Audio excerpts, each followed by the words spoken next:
Hello everyone and welcome to the third part in the Edgar Wright Director Derby podcast series that is done by me and my brother Iconcolt. Say hello. What's up? We just watched Scott Pilgrim versus the World. Was this your first time seeing this movie? No, it's the second time. But you reacted to everything like it was your first time. I remember absolutely like nothing. Alright, so what, like the last scene. I might have fallen asleep or something. What did you think of? I know I haven't. I don't think I saw ever the beginning of the movie. Or maybe maybe it was on TV and that's why we don't remember it well or something. No, I watched it with Marks and Hope. Well, what did you think of the movie? It was awesome. I loved it. I was like, this is much better than I remember, and I didn't give it enough credit. How do you feel about it compared to the last two films? It's hard to say because it's completely different, but it's definitely the same. I mean, more shit's going on, so it's like a bigger scope, bigger project, and it was pretty well done. So to clarify right from the beginning, because someone's going to ask, and it's going to be important anyway, I don't know why I blamed it on other people.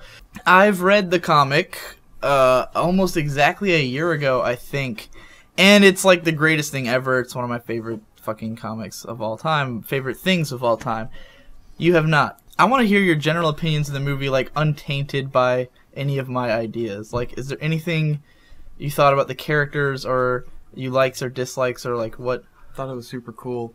Now, you have described part of the comics to me, or at least how the characters are, so I was thinking about that while I was watching it, where I was thinking about, because the first time I watched it, having known nothing about Scott Pilgrim, I just thought it was, like, Hot Topic the movie going into it. And then, because, what's his name? The character comes off as kind of like a huge pussy because of what's his name playing him. Why am I blanking on his name? I know, I was thinking right? it the whole fucking movie. But anyways, the dude from fucking Superbad and Juno and Arrested Development. But initially going into it, he's such like a passive kind of character. But then knowing, because he said from the comics that he's not really like that at all, and then watching it again, I was thinking about that, and I was like, okay, well, I see where he's actually kind of a jackass, and I wouldn't have noticed before, because I was like, kind of predisposed to thinking he was a nice guy. It's a weird casting choice, but I don't know if it's like, I don't know if it's his fault, or if it's like I don't know that it's bad acting, or that he doesn't portray the role well,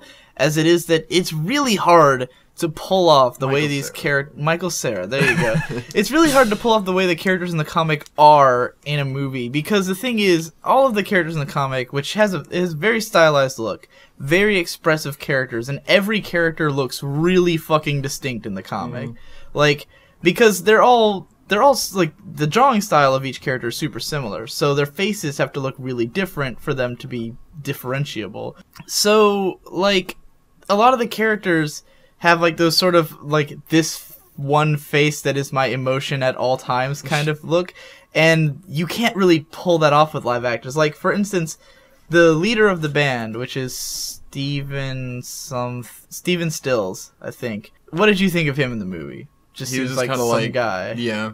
And in the comics, he has this look where he always looks like he's like half dead, because he's got the beard, but his eyes are always like just kind of like dark circles under them, you know, because he's obsessed with the band, but he seems a lot more deadpan in the comics. A lot, and like, definitely lively in the movie, where he was like desperate as hell. Right. I mean, he is desperate in the comics, but it's because he really, really, really cares about the band, and you know, like, he gets a whole arc in the comics where it's about him like becoming so serious about music that they never get anything done, because he goes into the studio for like months because he's like a super perfectionist. So he just keeps like trying to rewrite the songs until they're perfect, and as a result the band never makes any progress. And it's part of like the thing about the comics that really separates it from the movie is that the comics are 5 total volumes, and it's not so much that more things happen as it is that there's more time for things to happen. There's just more space for the third volume is the one where they fight Envy and the vegan guy. And that one battle lasts the entire third volume out of a 5-volume comic series.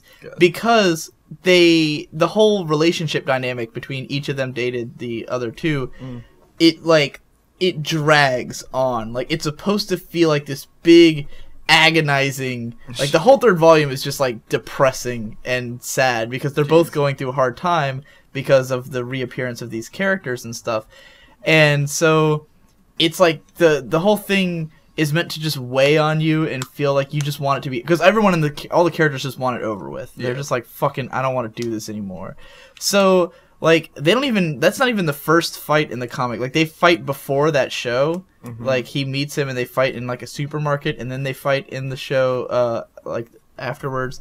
So, I mean, the fight itself is almost the same, but the emotional context is just much weightier in the comics, which kind of can't be helped. I mean, you're transforming it into a short movie, and it's a case of, I get that, you know, I'm not one of those dumbass fans who's like, why didn't they put everything from the comic? It's like, because the movie can only be 90 fucking minutes long. They're not going to be able to fit, you know, every fucking character subplot. But there is one that really bothered me. Like, I was okay, like, Steven Stills, I was like, you're not going to be able to fit him in there. He, you know, they just kind of made him a one-off character or whatever, that's fine. They didn't try to develop Kim and Scott's thing at all. They just kind of made you know about it because it was kind of important to, you know, like, developing Scott's character.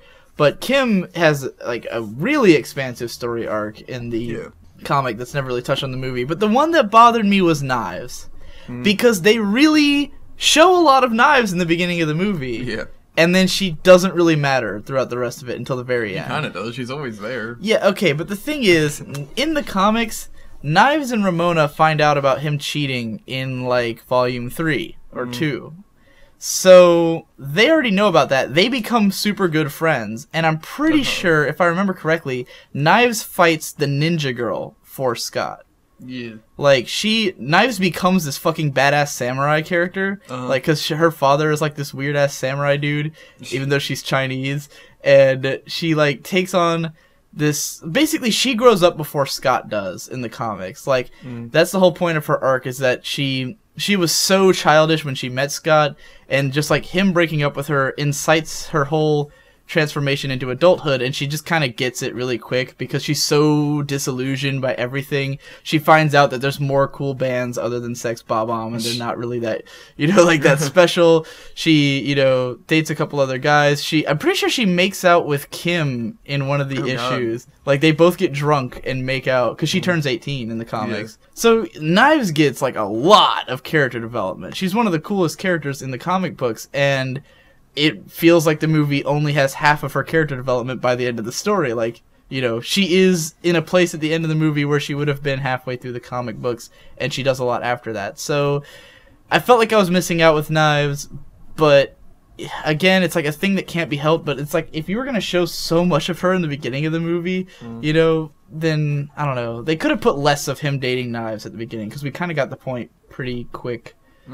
I mean, they showed a lot of it. Like, it really made it seem like she was going to be really significant, and then she kind of ends up being, like, minor. Maybe. Maybe I'm blind to because him of being a jackass and completely being oblivious to it, and that's what helps him get his self-respect in the end, is that he was totally blowing off the fact that he was a jackass to Knives, even though he's criticizing Ramona for being a jackass. Yeah. So that was his hypocrisy that he needed to overcome and realize that he was a fucking jackass. Yeah.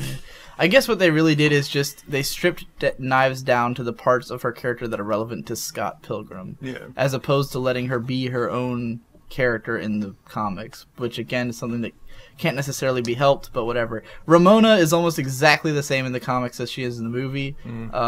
Perfectly cast, perfectly acted, perfectly scripted. She was exactly the same character. Ramona was kind of the least interesting character in the comics. She's more interesting in the movie just because it's actually centered around her and there's not other characters stealing her spotlight. Yeah. But she was not that particularly interesting in the comics. I thought she was a fine character, 'cause some people don't like her at all. I thought she was fine. Just, you know, she doesn't do as much, because she's so, you know, supposed to be mysterious and everything, and she's mostly just there to be like the motivation for Scott. Yeah. And yeah, like the other characters just have so much. No, she's not that bad. Britta's an awful character. I don't know what the fuck they were thinking. Edgar Wright wouldn't write a character that bad. But I definitely felt like, you know, I didn't feel like the women characters like didn't have their own personalities, but at the same time, the movie definitely only really shows you how they're relevant to Scott. Yeah. You don't get a lot of scenes of like the girls talking among themselves, which you get a lot of in the manga. Because the movie sticks to being about Scott. It's about right. him. The comic Ramona's would just like a means to. The comic would definitely himself. pass the Bechdel test, whereas the movie doesn't. So that I guess that's the big separation when it comes to the female characters. It's just that the movie is not. The comic is more of an ensemble cast, whereas the movie is just about Scott Pilgrim. And I get why that was necessary.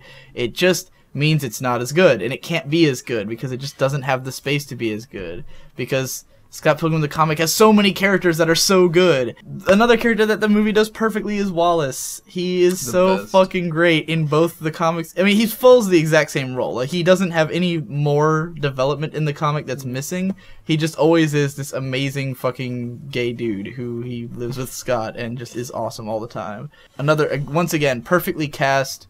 I couldn't have even imagined a better, like, I couldn't think of anyone who I would be like, oh, no, he's terrible, put in someone else. No, he was fucking perfect.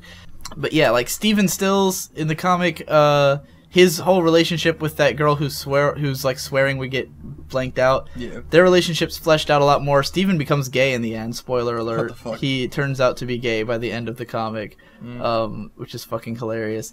The ending of the comic, by the way, is a fucking mindfuck, and I like the end of the movie better because the comic's ending is so bizarre and out of left field, which, I mean, everything with Scott Pilgrim kind of is, but the ending of the comic makes no fucking sense, and it kind of just leaves you going, what the hell did I just read? Whereas the ending of the movie made sense. Funny, because the first time I saw it, I thought, what the fuck just happened? But I also wasn't paying that much attention, so this time I was like, oh yeah, that was fine. Adrian Brody, that's not who it is. Who's the guy from Bored to Death who played the bad guy? I don't fucking know. He looks like Adrian Brody, weird looking guy, but with a smaller nose. He's a fucking obnoxious prick in the movie. One scene I completely hated, though, was when Matthew Patel does his, like, song number with the fucking... It's so fucking weird. It was stupid. I was like, why are they singing? Like, because they never say, like, who he is or, like, what he does. Yeah. They never establish that he's, like, a singer or something. He just shoots fireballs and he has hipster vampire ghosts. I was like, why? What's the logic there? It's like it's the point in the movie where you know what you're getting into finally, and you're like, oh, this is that kind of thing that we're doing. It's like that in the comic, too. Like, there's definitely... After that, you're prepared for anything to happen. Right. Whereas up to that, you didn't know what you're getting into. Yeah, in the comic, it does the same thing. Like, the only weird thing that had been mentioned up to that point was Ramona talking about going through his headspace, and then all of a sudden... And, you see all the little gamey stuff, like the little life bars and all that, and you're just thinking it's metaphorical, and then all of a sudden a dude bursts through the roof and fucking, like, they have a beatdown. Fireballs. He gets dissolved into coins.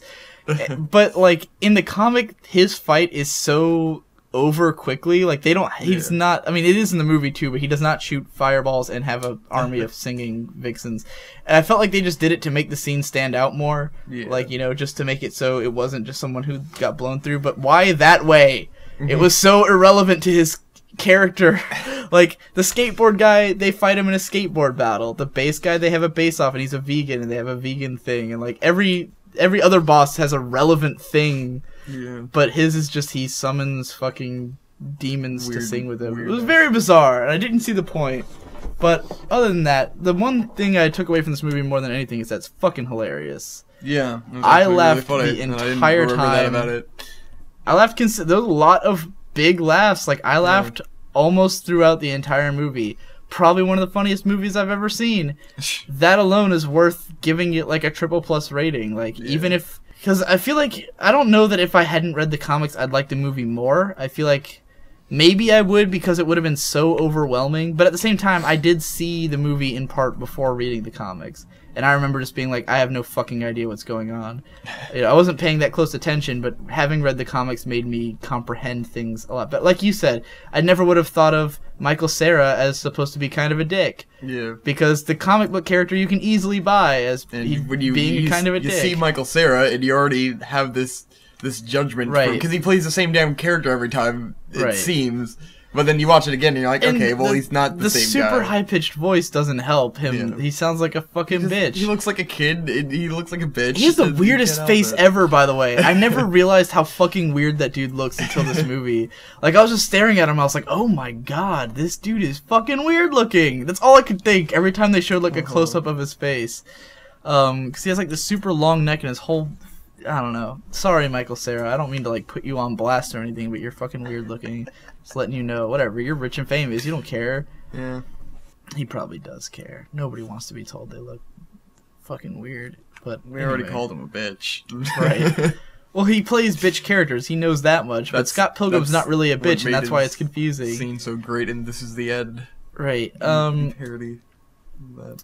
To talk about the more technical aspects, because we're mostly... I've been going on and on about how it compares to the comic, but, you know, we're supposed to be looking at it as an Edgar Wright movie, and it feels like one. It definitely is more strong in the references and everything, whereas, you know, with the last two films, it felt like it was just sort of really subtle references, and in this one, it's like, this is a video game world. They played the music from Zelda. It's right. Like the sound effects. That was another funny thing. If I can't stop talking about the comics. Another funny thing about that is the comics never felt that heavy on the game. Yeah, and that stuff. I've wondered how exactly that came about because yeah, it's like not the comics couldn't have had 8-bit music. They're comics, right? There's a lot less of it. Like it really, and there's a lot more variety in the references too. Like whereas the movie feels like it's mostly references to gaming and music, like or hipster culture. Like it really simplifies it down to gaming and hipster culture and music. And the comics have references to all kinds of shit, like just anything they could possibly, movies, you know, all kinds of culture. And it makes me think back to how, like, Film Crit Hulk, who kind of got us started on this Edgar Wright kick anyway, talked about how what he loves about Edgar Wright is that he feels like his movies are part of a zeitgeist, where the characters feel like they're really part of the modern age and they communicate in a modern way. And in the modern age, we communicate largely through references. And the comic does this perfectly. Like, it constantly communicates through references. It is exactly like that. Spaced is like that. Scott Pilgrim, fucking Shaun of the Dead's like that. But I don't know that Scott Pilgrim is as much like that. It's not like the characters so much communicate through references as the movie itself communicates through references. You know what I mean? Like, we don't hear... Like, we hear the one guy, like, name drop Zelda, but we don't hear them, like, communicating through lines from Zelda, but the movie itself communicates feelings through music from Zelda. Yeah. So, I don't know, it's interesting. It's almost like the movie itself is... Like, the character is not Scott Pilgrim, but the movie or something, you know? Or the movie is Scott Pilgrim himself. Do you know what I mean? Nah. It's like his emotions are the movie. Stretching it out. I'm just saying, you get what I mean. Yeah. I don't know. It's like there's definitely some metaphorical shit going on. Yeah, I mean, the metaphor in this movie is a lot more obvious than like. I mean, well, I thought the metaphor in Shaun of the Dead was obvious. You didn't really think it was so obvious that it was. Well, I mean, after you explained it, it was obvious. Like each of these movies definitely uses the idea of, you know, the world itself reflects the emotions of the character, but Scott Pilgrim is super blatant about it. I mean, there's like meters to show you how he feels on the screen and shit. So, yeah, self-respect swords, and right? His sword of self-respect. So that the whole symbolic part of it is very easily understood, and maybe that's what the real separation from the comic is that the comic's not as easy to just read and understand everything. It's a lot more complex. The communication is a lot more dense. There's a lot more feelings flying around, and characters change their emotions a lot more. There's a lot more tone shifts and stuff. So it's just so much longer and gets so much more done. And the movie just kind of feels like just a normal movie with some fun stuff, you know, that is really funny. So, I don't know. I don't know how I would feel if I hadn't read the comic, you know. I don't feel better about it. Do you think so? Like, I thought it was probably pretty would. great. You know, like, oh man. Oh, I love the movie, don't get me wrong, like, but yeah, I can't not think about something like why knives? You had so much more to do with the comic. Like, it's difficult, but that's the kind of context. I'm never going to be able to unsee that, you know. Like, I'm always going to... Because I love the movie, so I'm going to keep watching it, and I'm going to keep reading the comic, because it's my favorite, but I'll never be able to, like, reconcile that this thing also exists. Yeah. But Edgar Wright did a great job on the screenplay and directing. It's directed perfectly. The editing style is very different from the last two because it's the editor. The two editors are both from Spaced, and he had one of them on the other two movies and the other one on this one.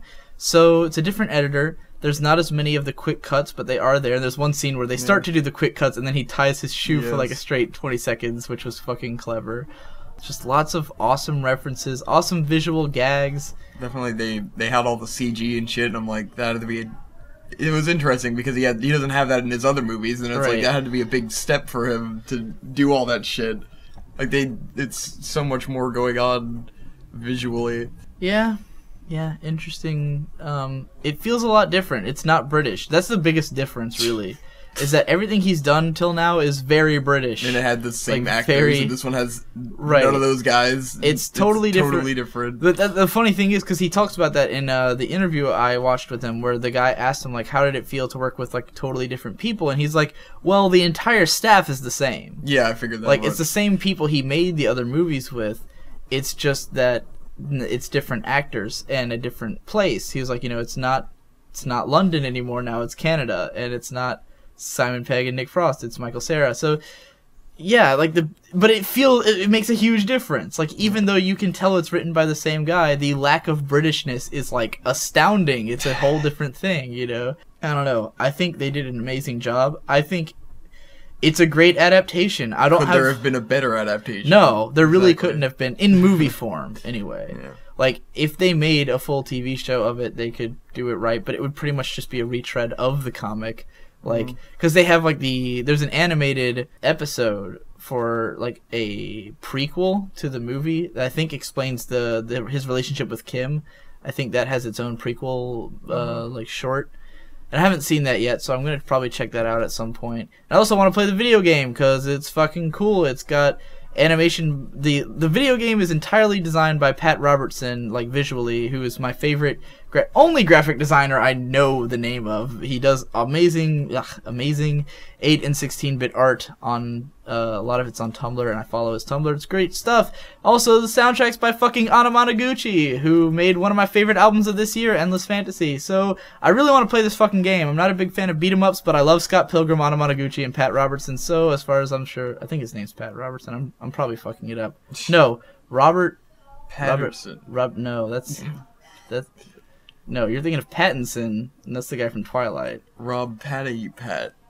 Pat Robert? No, maybe it's Rob. No, I don't know.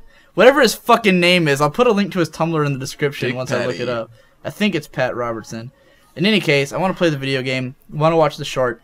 Scott Pilgrim, the TV show, would be a good show, but it would be the exact same as the comic, and that would be pointless. But the movie is something completely different, and that makes it cool. It's the best adaptation you could possibly ask for Scott Pilgrim, unless they had another half hour to fully flesh out Knives as a character, because she kind of deserves it because they gave her a lot of attention. Tell me anything else you can think about it, because I feel like anything I was thinking about is long gone now. Why? Because you talked a lot. Think back on it. Like, what were you thinking? I don't know. I'm done. Take a second. Think about it. Figure it out. What were you thinking? I don't know. I already said everything. Nothing about any characters or the pacing or the anything? I mean, everything was pretty cool. No scenes you want to mention? I like the vegan. That was funny. The vegan shit was fucking hilarious. Oh my god. Pretty epic. I liked it. I liked the dialogue. The characters were cool. I liked the shit like, what's the password? Whatever. Right. Like, oh god. Perfect understanding it's of so like funny. Modern hipsters. Like I said, even if this movie was like not really like deep or symbolic, just on the fucking comedy level, it's genius. So it's worth it for that. If you want to see a really fucking funny movie, go watch Scott Pilgrim vs. the World. It was a pretty good representation of modern youth. Right. How they are. Whatever. But if you do see the movie, or if you have seen the movie and you haven't read the comic, read it. It's an absolute classic. It's right up. I mean, we're talking like top 5 favorite things. Like this is up there with like My Little Pony and fucking Homestuck for me. So you should definitely fucking read it.